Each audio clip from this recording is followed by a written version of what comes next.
Yi Hei was one of the many Chinese buried just outside Evergreen Cemetery back in 1916.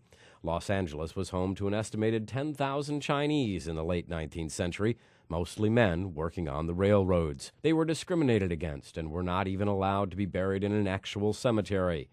It's ironic that modern rail workers unearthed remains of 108 people while excavating to expand the Gold Line commuter rail line in the Boyle Heights area of Los Angeles. I am a third-generation Californian, and I know that my parents and grandparents, and especially my grandparents who immigrated to California, made tremendous contributions to this society.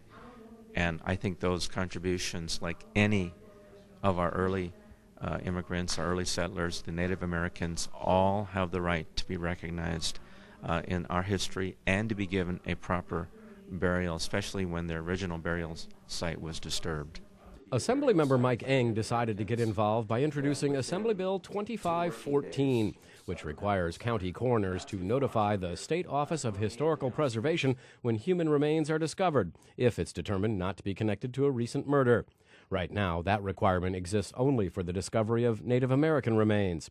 The State Office of Historical Preservation would in turn notify the proper organization, like the Chinese Historical Society in this case. The Chinese American Citizens Alliance from Southern California and the Chinese American Historical Society that brought to my attention a situation where over 100 sets of remains were discovered by a local agency, and the public was not given notice for a number of months, and these remains turned out to be of tremendous historical significance, not just to the Chinese American community, but to the Southern California and California community and the United States at large. This bill is very important because it will ask that every time remains are discovered, a nonprofit historical society or cultural organization will have the right to determine if there are remains of a cultural or historical significance.